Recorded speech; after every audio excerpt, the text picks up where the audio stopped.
ಅಪರಾಧದ ಬಗ್ಗೆ ರಾಜಕಾರಣ ಮಾಡೋದು, ರಾಜಕಾರಣದಲ್ಲಿ ಅಪರಾಧ ಮಾಡೋದು ಎರಡೂ ತಪ್ಪೆ. ದುರಂತ ಅಂದ್ರೆ ಎರಡಕ್ಕೂ ನಮ್ಮ ರಾಜ್ಯ ಆಗಿಂದಾಗೆ ಸಾಕ್ಷಿ ಆಗ್ತಲೇ ಇರುತ್ತೆ. ಉಡುಪಿ ಕಾಲೇಜ್ನಲ್ಲಿನ ವಿಡಿಯೋ ವಿಚಾರವನ್ನೇ ತೆಗೆದುಕೊಳ್ಳಿ. ಅಪರಾಧ ಆಗಿದೆಯೋ ಇಲ್ವೋ ಅನ್ನೋದನ್ನ ಪತ್ತೆ ಹಚ್ಚೋಕ್ಕಿಂತ ರಾಜಕೀಯ ಮೇಲಾಟವೇ ಹೆಚ್ಚು ಸದ್ದು ಮಾಡ್ತಿದೆ. ಇದರ ನಡುವೆಯೂ ಪ್ರಕರಣದ ತನಿಖೆ ಮುಂದುವರೆದಿದೆ.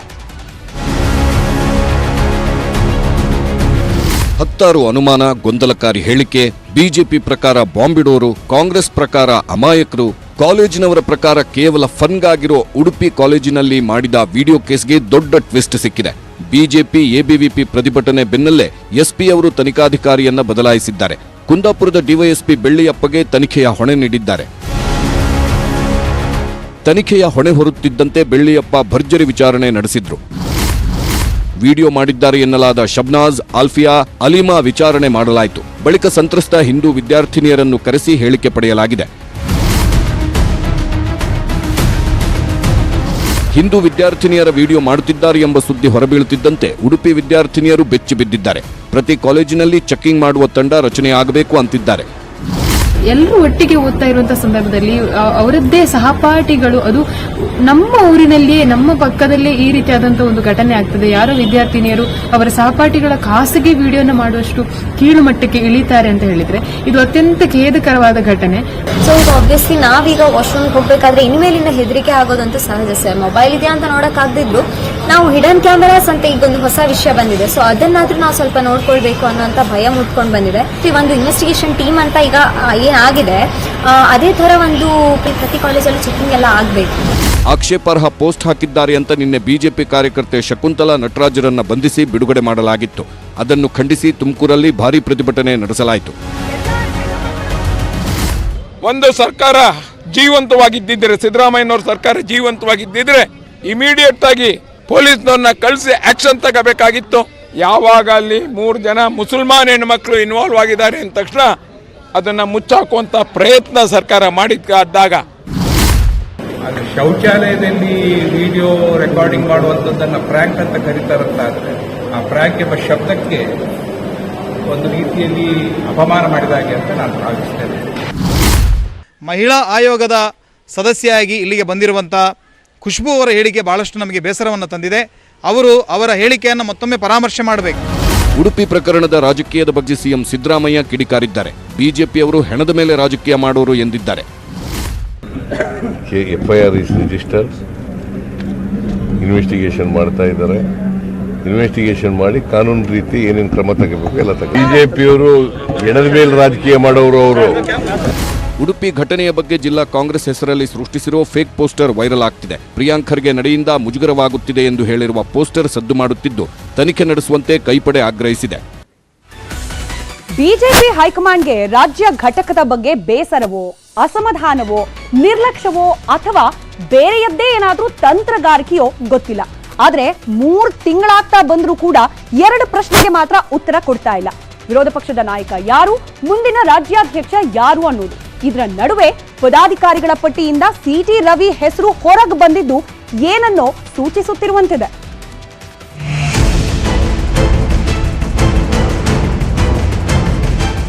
ಕರ್ನಾಟಕ ವಿಧಾನಸಭೆ ಚುನಾವಣೆಯಲ್ಲಿ ಬಿಜೆಪಿಗೆ ಕನ್ನಡಿಗರು ಸೋಲಿನ ಬರೆ ಎಳೆದಿದ್ದು ಇತಿಹಾಸ. ಮತ್ತೊಮ್ಮೆ ಅದೇ ಧಾಟಿಯಲ್ಲಿ ಕೆಲಸ ಮಾಡಿದ್ರೆ ಖೇಲ್ ಖತಮ್, ಬಿಜೆಪಿ ದುಕಾನ್ ಬಂದಾಗೋ ಭಯ ಇದೆ. ಆದ್ದರಿಂದ ಬಿಜೆಪಿಗೆ ಮೇಜರ್ ಸರ್ಜರಿ ಮಾಡಲಾಗಿದೆ. ಬಿಜೆಪಿ ಸಂಘಟನಾ ರಚನೆಯಲ್ಲಿ ಮಹತ್ವದ ಬದಲಾವಣೆ ಮಾಡಿದೆ. ರಾಷ್ಟ್ರೀಯ ಪ್ರಧಾನ ಕಾರ್ಯದರ್ಶಿ ಆಗಿದ್ದ ಸಿಟಿ ರವಿಯನ್ನ ಹುದ್ದೆಯಿಂದ ಕೆಳಗಿಳಿಸಲಾಗಿದೆ. ಬಿಜೆಪಿ ರಾಷ್ಟ್ರೀಯ ಸಂಘಟನಾ ಕಾರ್ಯದರ್ಶಿ ಸ್ಥಾನದಲ್ಲಿ ಬಿಎಲ್ ಸಂತೋಷ್ ಮುಂದುವರಿಯುತ್ತಿದ್ದಾರೆ. ಬಿಜೆಪಿಯಲ್ಲಿ ಕರ್ನಾಟಕದಿಂದ ಒಬ್ಬರೂ ಪದಾಧಿಕಾರಿ ಇಲ್ಲ. ಉಪಾಧ್ಯಕ್ಷ, ಪ್ರಧಾನ ಕಾರ್ಯದರ್ಶಿಯೂ ಇಲ್ಲ. ವಿಧಾನಸಭೆ ಸೋಲಿಗೆ ಕಾರಣವಾದ ಬಣ ರಾಜಕೀಯಕ್ಕೆ ಈ ಮೂಲಕ ಪಾಠ ಕಲಿಸಲಾಗಿದ್ಯಂತೆ. ಆದರೆ ಕರ್ನಾಟಕ ಸೋಲಿನ ಬಳಿಕ ಬಿಎಲ್ ಸಂತೋಷ್ ವಿರುದ್ಧ ಬೇಸರ ಇತ್ತು. ಆದರೆ ಸಂತೋಷ್ ಬದಲಾಯಿಸಲು ಮೋದಿ ಒಪ್ಪಿಲ್ಲ. ಆದ್ದರಿಂದ ಸಂತೋಷ್ ವಿರೋಧಿ ಬಣಕ್ಕೆ ಹಿನ್ನಡೆಯಾಗಿದೆ. ಬಿಜೆಪಿ ರಾಜ್ಯಾಧ್ಯಕ್ಷ ಸ್ಥಾನದ ಆಕಾಂಕ್ಷಿ ಆಗಿರೋ ಸಿಟಿ ರವಿಗೆ ಕೊಕ್ಕೊಟ್ಟು ರಾಜ್ಯಾಧ್ಯಕ್ಷ ಸ್ಥಾನ ನೀಡುವ ನಿರೀಕ್ಷೆ ಇದೆ. ಈ ಮೂಲಕ ಪ್ರಬಲ ಒಕ್ಕಲಿಗ ಸಮುದಾಯಕ್ಕೆ ಮಣೆ ಹಾಕುವ ಸಾಧ್ಯತೆ ಇದೆ. ಅದರಲ್ಲೂ ಹಿಂದುತ್ವವಾದಿ ಸಂಘ ಪರಿವಾರದ ಹಿನ್ನೆಲೆ ಸಿಟಿ ರವಿಗೆ ಪ್ಲಸ್ ಆಗುತ್ತಿದೆ. ಇದರ ಮಧ್ಯೆ ಸಿಟಿ ರವಿ ಟ್ವೀಟ್ ಮಾಡಿ ರಾಷ್ಟ್ರೀಯ ನಾಯಕರಿಗೆ ಧನ್ಯವಾದ ಹೇಳಿದ್ದಾರೆ. ವಿಶ್ವದ ಅತಿ ದೊಡ್ಡ ರಾಜಕೀಯ ಪಕ್ಷ ಬಿಜೆಪಿಯ ರಾಷ್ಟ್ರೀಯ ಪ್ರಧಾನ ಕಾರ್ಯದರ್ಶಿಯಾಗಿ ಸೇವೆ ಸಲ್ಲಿಸಲು ಜವಾಬ್ದಾರಿ ನೀಡಿ ಅವಕಾಶ ಮಾಡಿಕೊಟ್ಟ ಸನ್ಮಾನ್ಯ ರಾಷ್ಟ್ರೀಯ ಅಧ್ಯಕ್ಷರಾದ ನಡ್ಡಾಜಿಗೆ ಧನ್ಯವಾದಗಳು. ಇನ್ನು ಮುಂದೆಯೂ ಕಾರ್ಯಕರ್ತನ ಭಾವದಿಂದ ಕೆಲಸ ಮಾಡುತ್ತೇನೆ.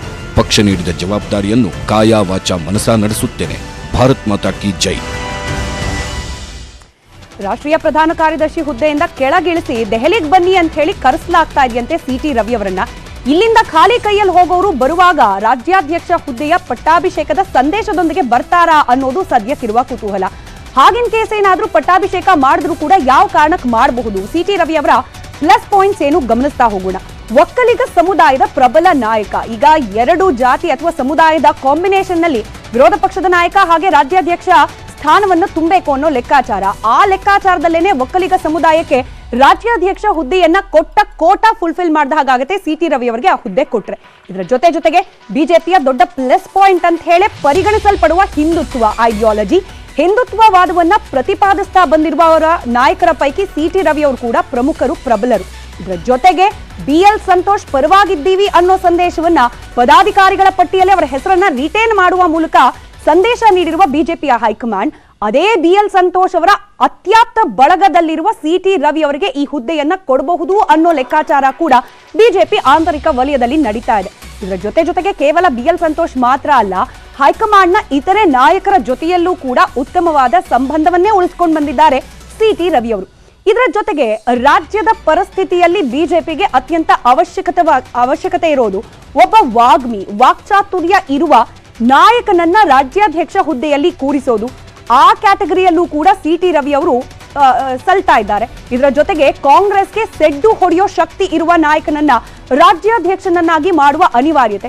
ಕಳ್ಕೊಂಡಿರುವ ರಾಜ್ಯದಲ್ಲಿ ಪಕ್ಷ ಸಂಘಟನೆ ಮಾಡ್ಲಿಕ್ಕೆ ಅದು ಕೂಡ ಬಹಳ ಮುಖ್ಯ ಆಗುತ್ತೆ. ಹೀಗಾಗಿ ಕಾಂಗ್ರೆಸ್ಗೆ ಸೆಡ್ಡು ಹೊಡೆಯೋ ಶಕ್ತಿ ಇರುವ ಸಿಟಿ ರವಿ ಅವರನ್ನ ಆ ಪೋಸ್ಟ್ ನಲ್ಲಿ ಕೂರಿಸಬಹುದು ಅನ್ನೋದು. ಇದರ ಜೊತೆಗೆ ಎಲ್ಲಕ್ಕಿಂತ ಮುಖ್ಯವಾಗಿ ಪಕ್ಷ ನಿಷ್ಠೆಯನ್ನ ಕಾಪಾಡ್ಕೊಂಡು ಬಂದಿದ್ದಾರೆ ಸಿಟಿ ರವಿ ಅವರು. ಎಂಥದ್ದೇ ಸಂದರ್ಭದಲ್ಲೂ ಕೂಡ ಪಕ್ಷದ ವಿರುದ್ಧವಾಗಿ ನಿಂತವರಲ್ಲ, ಪಕ್ಷದ ವಿರುದ್ಧವಾಗಿ ಹೇಳಿಕೆಗಳನ್ನ ಅಥವಾ ನಿಲುವನ್ನ ತಾಳ್ದವರಲ್ಲ.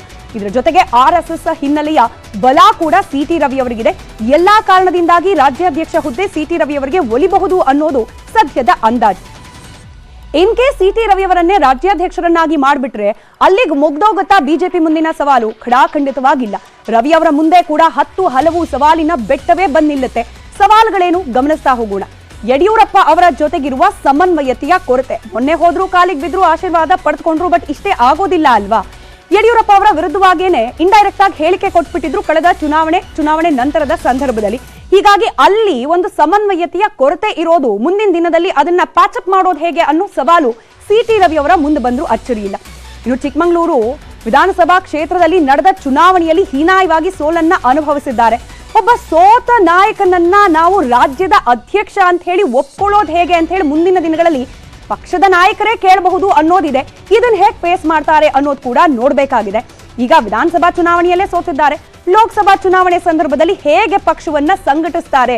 ಈಗಿರುವ ಹಲವು ಸವಾಲುಗಳು, ಪಕ್ಷದ ಆಂತರಿಕ ವಲಯದಲ್ಲಿರುವ ಬಣ ರಾಜಕಾರಣ, ಹಾಗೆ ಜಾತಿವಾರು, ಸಮುದಾಯವಾರು ಲೆಕ್ಕಾಚಾರಗಳು, ಕಾರ್ಯಕರ್ತರಲ್ಲಿರುವ ಅಸಮಾಧಾನ, ಆಕ್ರೋಶ ಎಲ್ಲವನ್ನ ಕೂಡ ಸರಿದೂಗಿಸಿಕೊಂಡು ಇರೋ 8-9 ತಿಂಗಳಲ್ಲಿ ಲೋಕಸಭಾ ಚುನಾವಣೆಗೆ ಪಕ್ಷವನ್ನ ಸಂಘಟಿಸಬೇಕು. ಅದು ದೊಡ್ಡ ಸವಾಲು. ಇದ್ರ ಜೊತೆಗೆ ಜೆಡಿಎಸ್ ಜೊತೆ ಮೈತ್ರಿ ಆಗಬಹುದು ಅನ್ನೋ ಪದೇ ಕೇಳಲಿಕ್ಕೆ ಸಿಗ್ತಾ ಇರುವ ಈ ಒಂದು ರಾಜಕೀಯ ಚದುರಂಗದಾಟದ ಲೆಕ್ಕಾಚಾರ. ಇನ್ ಕೇಸ್ ಆ ರೀತಿ ಮೈತ್ರಿ ಆದ್ರೆ ಜೆಡಿಎಸ್ ಜೊತೆಯಲ್ಲೂ ಕೂಡ ಚೆನ್ನಾಗಿರ್ಲೇಬೇಕಾದ ಅನಿವಾರ್ಯತೆ. ವೈಯಕ್ತಿಕವಾಗಿ ನಾವು ನೋಡೋದಾದ್ರೆ ಚಿಕ್ಕಮಗಳೂರಿನಲ್ಲಿ ರವಿ ವಿರುದ್ಧವಾಗಿ ಜೆಡಿಎಸ್ ಪ್ರಚಾರ ಮಾಡಿದ್ದನ್ನ ನಾವು ಮರೆಯೋ ಹಾಗಿಲ್ಲ. ಕಾಂಗ್ರೆಸ್ ಅನ್ನ ಗೆಲ್ಲಿಸಿ ಅಂತ ಹೇಳಿ ಬಹಿರಂಗವಾಗಿ ಹೇಳಿಕೆಯನ್ನ ನೀಡ್ಬಿಟ್ಟಿದ್ರು ಜೆಡಿಎಸ್ ನ ಭೋಜೇಗೌಡರು. ಇದೆಲ್ಲದರ ನಡುವೆ ತಮ್ಮ ವೈಯಕ್ತಿಕ ಜೆಡಿಎಸ್ನ ಜೊತೆಗಿನ ಸಂಬಂಧ ಸರಿಯಿಲ್ಲದ ವಿಚಾರವನ್ನ ಸರಿದೂಗಿಸಿಕೊಂಡು ಮೈತ್ರಿ ಆದ ಸಂದರ್ಭದಲ್ಲಿ ಹೇಗೆ ಬ್ಯಾಲೆನ್ಸ್ ಮಾಡ್ತಾರೆ ರಾಜ್ಯಾಧ್ಯಕ್ಷರ ಹೋದ್ರೆ ಸಿಟಿ ರವಿ ಅವರು? ಆ ಸವಾಲ್ ಕೂಡ ಇದ್ದೇ ಇದೆ. ಇದಕ್ಕೆ ಉತ್ತರ ಬಹುಶಃ ಆಗಸ್ಟ್ 2ನೇ ತಾರೀಕು ಅವರ ದೆಹಲಿ ವಿಸಿಟ್ ನ ನಂತರದಲ್ಲಿ ಒಂದಷ್ಟು ಸ್ಪಷ್ಟನೆ ಸಿಗೋ ಸಾಧ್ಯತೆ. ಇದು ಬಿಜೆಪಿ ಕತೆ ಆದ್ರೆ, ಇತ್ತ ಸುಭದ್ರ ಸರ್ಕಾರ ಬಂದ್ರೂ ಕೂಡ ಸಮನ್ವಯತೆ ಕೊರತೆಯಿಂದ ಅಭದ್ರತೆ ಕಾಡ್ತಾ ಇದೆಯಾ ಕಾಂಗ್ರೆಸ್ಗೆ? ಈ ಅನುಮಾನಕ್ಕೆ ಕಾರಣವಾಗಿರೋದು ಅದೇ ಆಗಸ್ಟ್ 2ಕ್ಕೆ ದೆಹಲಿಯಲ್ಲಿ ಕರೆಯಲಾಗಿರೋ ಸಭೆ. ಇದು ಕೇವಲ ಸಭೆಯಲ್ಲ, ಬಹಿರಂಗವಾದ ಪತ್ರ, ಬಹಿರಂಗವಾಗಿ ನೀಡಿದ ಹೇಳಿಕೆ, ಅದರಿಂದಾದ ಡ್ಯಾಮೇಜ್ಗೆ ಮುಲಾಮ್ ಹಚ್ಚಿ ಸಮನ್ವಯತೆ ಸಾಧಿಸೋಕೆ ಮಾಡ್ತಿರೋ ಯತ್ನ ಅನ್ನೋ ಚರ್ಚೆ ಕೂಡ ಶುರುವಾಗಿದೆ.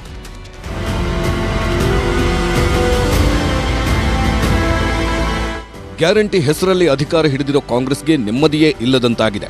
ಕೈಪಡೆಯಲ್ಲಿ ಒಳಜಗಳ, ಮುನಿಸು, ಬೇಸರ ತೀವ್ರಗೊಂಡಿದ್ದು ಭಿನ್ನಮತಕ್ಕೆ ಮದ್ದೆರೆಯಲು ಖುದ್ದು ಹೈಕಮಾಂಡ್ ಅಖಾಡಕ್ಕಿಳಿಯುತ್ತಿದೆ. ಪಕ್ಷ ಹಾಗೂ ಸರ್ಕಾರದ ನಡುವೆ ಸಮನ್ವಯ ಸಾಧಿಸಲು ಸಮನ್ವಯ ಸಮಿತಿ ರಚನೆಗೆ ಮುಂದಾಗಿದ್ದು, ಏನೇ ಸಮಸ್ಯೆ ಇದ್ದರೂ ಸಮನ್ವಯ ಸಮಿತಿ ಸಭೆಯಲ್ಲೇ ಇತ್ಯರ್ಥವಾಗಲಿದೆ. ಆಗಸ್ಟ್ 2ರಂದು ಅಸಮಾಧಾನಿತರ ಸಭೆ ಬಳಿಕ ಸಮಿತಿ ರಚನೆಯಾಗುವ ನಿರೀಕ್ಷೆ ಇದೆ. ಅಸಮಾಧಾನಕ್ಕೆ ಮದ್ದೆರೆಯುವುದೇ ಸಮನ್ವಯ ಸಮಿತಿಯ ಮೂಲ ಉದ್ದೇಶ. ಅದರಲ್ಲೂ ಏಕಪಕ್ಷೀಯ ನಿರ್ಧಾರಕ್ಕೆ ಬ್ರೇಕ್ ಹಾಕಿ ಸುಗಮ ಆಡಳಿತಕ್ಕೆ ಅನುಕೂಲ ಮಾಡಿಕೊಡಲಾಗುತ್ತೆ. ಸಿಟ್ಟಾಗಿರೋ ಶಾಸಕರಿಗೆ ನಿಗಮ ಮಂಡಳಿಗಳಿಗೆ ನೇಮಿಸಿ ರಚಿಸಲಾಗುತ್ತೆ. ಆ ಮೂಲಕ ಲೋಕಸಭೆ ಚುನಾವಣೆ, ಸ್ಥಳೀಯ ಸಂಸ್ಥೆಗಳ ಚುನಾವಣೆಯಲ್ಲಿ ಕಾಂಗ್ರೆಸ್ ಗೆಲುವಿಗೆ ಸುಗಮದಾರಿ ಮಾಡಿಕೊಳ್ಳಲಾಗುತ್ತೆ. ಜೊತೆಗೆ ಹಿರಿಯರ ಅಭಿಪ್ರಾಯಕ್ಕೆ ಮನ್ನಣೆ ನೀಡಲಾಗುತ್ತೆ. ಸಿಎಂ, ಡಿಸಿಎಂ ಸೇರಿ 37 ನಾಯಕರಿಗೆ ಹೈಕಮಾಂಡ್ ಬುಲಾವ್ ನೀಡಿದೆ. ಆಹ್ವಾನಿತರ ಪಟ್ಟಿಯಲ್ಲಿ ಮಂತ್ರಿಗಳು, ಹಿರಿಯ ಶಾಸಕರು, ಪರಿಷತ್ ಸದಸ್ಯರು, ರಾಜ್ಯಸಭೆ ಸದಸ್ಯರೂ ಸೇರಿದ್ದಾರೆ. ಮಂತ್ರಿ ಮಾಡಿಲ್ಲ ಅಂತ ಹರಿಪ್ರಸಾದ್ ಕೆರಳಿದ್ದಾರೆ. ಸಿಎಂ ಮಾಡೋದು ಗೊತ್ತು, ಇಳಿಸೋದು ಗೊತ್ತು ಅಂತಿದ್ದಾರೆ. ಆದ್ದರಿಂದ ಈಗಾಗಲೇ ಸಿಡಿದೆದ್ದ ಎಂಎಲ್ಸಿ ಜೊತೆ ಡಿಕೆಶಿ ಚರ್ಚಿಸಿದ್ದಾರೆ. ಆಗಸ್ಟ್ 2ರಂದು ಹೈಕಮಾಂಡ್ ಜೊತೆಗೂ ಚರ್ಚೆ ನಡೆಯಲಿದೆ.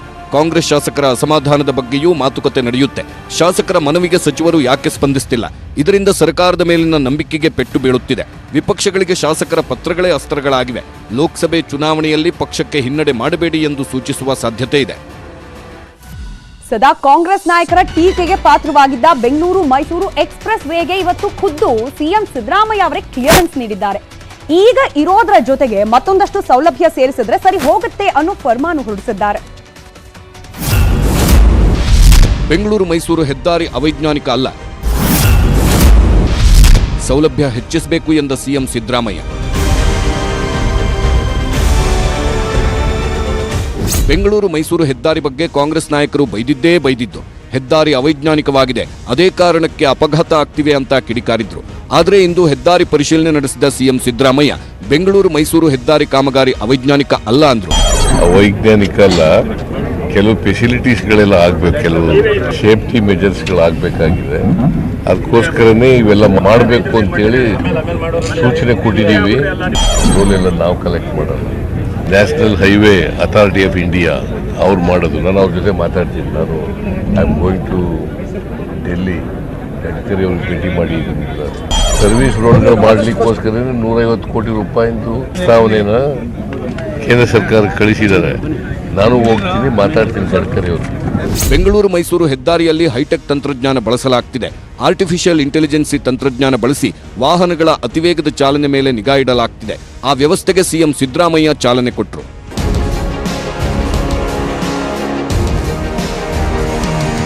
ಬೆಂಗಳೂರು ಮೈಸೂರು ಹೆದ್ದಾರಿಯಲ್ಲಿ ತುರ್ತು ಸೇವೆಗಾಗಿ 4 ಆಂಬ್ಯುಲೆನ್ಸ್ಗಳನ್ನು ನಿಯೋಜಿಸಲಾಗಿದೆ. ಪ್ಯಾರಾಮೆಡಿಕಲ್ ಸಿಬ್ಬಂದಿ ಕೂಡ ಹೆದ್ದಾರಿಯಲ್ಲೇ ಇರ್ತಾರೆ. ಎಲ್ಲ ಟೋಲ್ ಪ್ಲಾಜಾಗಳಲ್ಲಿ ಪ್ರಥಮ ಚಿಕಿತ್ಸೆ ಕಿಟ್ಗಳನ್ನು ಇಡಲಾಗಿದೆ ಎಂದು ಪೊಲೀಸ್ ಇಲಾಖೆ ತಿಳಿಸಿದೆ. ಇದೇ ಮಾರ್ಚ್ನಲ್ಲಿ ಪ್ರಧಾನಿ ನರೇಂದ್ರ ಮೋದಿ ಉದ್ಘಾಟಿಸಿರುವ ಈ ಬೆಂಗಳೂರು ಮೈಸೂರು ಎಕ್ಸ್‌ಪ್ರೆಸ್ ವೇ ಸಾವಿನ ಹೆದ್ದಾರಿ ಅನಿಸಿಕೊಳ್ತಾ ಇದೆ. ಇದಕ್ಕೆ ಪೂರಕವಾಗಿದೆ ಕೇಂದ್ರ ರಸ್ತೆ ಸಾರಿಗೆ ಸಚಿವ ನಿತಿನ್ ಗಡ್ಕರಿ ಎಕ್ಸ್‌ಪ್ರೆಸ್ ವೇನಲ್ಲಿ ಸಂಭವಿಸಿದ ಅಪಘಾತಗಳ ಕುರಿತಂತೆ ನೀಡಿರುವ ಅಂಕಿ ಅಂಶಗಳು. ಲೋಕಸಭೆಗೇನೆ ತಿಳಿಸಿದ್ದಾರೆ ಅದನ್ನ. ಆಘಾತಕಾರಿ ಅಂಶಗಳು ಈ ಒಂದು ವರದಿಯಲ್ಲಿ ಬೆಳಕಿಗೆ ಬಂದಿದೆ. ಹಾಗಾದ್ರೆ ಯಾಕೆ ಇದನ್ನ ಸಾವಿನ ಹೆದ್ದಾರಿ ಅಂತ ಹೇಳಿ ಕರೆಯಲಾಗ್ತಾ ಇದೆ? ಸಾವು ನೋವಿನ ಅಂಕಿ ಅಂಶಗಳು ಲೋಕಸಭೆಯಲ್ಲಿ ಸಬ್ಮಿಟ್ ಮಾಡಿದ್ದಾರೆ ಕೇಂದ್ರ ಸಚಿವರು. ಏನ್ ಹೇಳ್ತಾ ಇದೆ ಗಮನಿಸ್ತಾ ಹೋಗೋಣ. ಇನ್ನು ನಿತಿನ್ ಗಡ್ಕರಿ ಅವರೇ ನೀಡಿರುವ ಅಂಕಿ ಅಂಶಗಳ ಪ್ರಕಾರ ಕಳೆದ 7 ತಿಂಗಳ ಅವಧಿಯಲ್ಲಿ ಈ ಎಕ್ಸ್‌ಪ್ರೆಸ್ ವೇನಲ್ಲಿ ಆಗಿರುವ ಅಪಘಾತಗಳ ಸಂಖ್ಯೆ ಬರೋಬ್ಬರಿ 398, ಕೇವಲ 7 ತಿಂಗಳ ಅಂತರದಲ್ಲಿ. ಇದರ ಜೊತೆಗೆ 132 ಸಾವು ಕೂಡ ಸಂಭವಿಸಿದೆ ಈ ಅಪಘಾತಗಳ ಭಾಗವಾಗಿ 7 ತಿಂಗಳ ಅಂತರದಲ್ಲಿ. ಇದೇ ಕಾರಣಕ್ಕೇನೆ ಇದನ್ನ ಸಾವಿನ ಎಕ್ಸ್‌ಪ್ರೆಸ್ ವೇ ಅಂತ ಕೂಡ ಟೀಕೆಗೆ ಒಳಪಡಿಸಲಾಗ್ತಾ ಇದೆ. ಇದರ ಜೊತೆಗೆ ಬೆಂಗಳೂರು ಮದ್ದೂರು ವಿಭಾಗದಲ್ಲೇನೆ ಆಗಿರುವ ಅಪಘಾತ, ಅದರಿಂದಾದ ಸಾವಿನ ಸಂಖ್ಯೆ 59 ಅನ್ನುವ ಅಂಕಿಅಂಶವನ್ನ ಕೂಡ ಲೋಕಸಭೆಗೆ ನೀಡಲಾಗಿದೆ. ಇನ್ನು ಅದರ ಮುಂದುವರೆದ ಭಾಗವಾಗಿ ಮದ್ದೂರಿನಿಂದ ಮೈಸೂರು ಮಧ್ಯೆ ಇರುವ ರೋಡ್ನಲ್ಲಿ ಅಂದ್ರೆ ಎಕ್ಸ್‌ಪ್ರೆಸ್ ವೇನಲ್ಲಿ ಸಂಭವಿಸಿರುವ ಅಪಘಾತಗಳ ಭಾಗವಾಗಿ ಒಟ್ಟು 62 ಮಂದಿ ಸಾವನ್ನಪ್ಪಿದ್ದಾರೆ ಅನ್ನೋ ಅಂಕಿ ಅಂಶವನ್ನ ಸಬ್ಮಿಟ್ ಮಾಡಲಾಗಿದೆ. ಇಲ್ಲಿಗೆ ನಿಲ್ಲಿಲ್ಲ. ಇನ್ನು ಜೂನ್ ಒಂದೇ ತಿಂಗಳಲ್ಲಿ ಬರೋಬ್ಬರಿ 28 ಮಂದಿ ಸಾವನ್ನಪ್ಪಿದ್ದಾರೆ ಬೆಂಗಳೂರು ಮೈಸೂರು ನಡುವಿನ ಎಕ್ಸ್‌ಪ್ರೆಸ್ ವೇನಲ್ಲಿ ಸಂಭವಿಸಿದ ಅಪಘಾತ ಪ್ರಕರಣದಿಂದಾಗಿ. ಎಲ್ಲ ಲೆಕ್ಕಾಚಾರಗಳನ್ನ ಗಮನಿಸಿದಾಗ್ಲೇನೆ ಸಾವಿನ ಹೆದ್ದಾರಿ ಆಗ್ತಾ ಇದೆಯಾ ಅನ್ನೋ ಅನುಮಾನ. ಅದಕ್ಕೆ ಪರಿಹಾರವಾಗಿ ಒಂದಷ್ಟು ಫೆಸಿಲಿಟೀಸ್ಗಳನ್ನ ಆಶಿಸ್ತಾ ಮುಂದಿನ ಸುದ್ದಿ ಕಡೆಗೆ ಗಮನ ಕೊಡೋಣ. 2,000 ರೂಪಾಯಿ ಬೇಕಾ? 100 ಕೊಡಿ, 300 ಕೊಡಿ. ಸರ್ಕಾರ ಫ್ರೀ ಅಂದ್ರೆ ನಾವೇನ್ ಮಾಡೋಣ? ನಾವು ಬಂಡವಾಳ ಹಾಕಿಲ್ವಾ? ಕೊಡಿ. ಇದು ಗೃಹಲಕ್ಷ್ಮಿ ಯೋಜನೆಯ ಫಲಾನುಭವಿ ಆಗ್ಬೇಕು ಅಂತ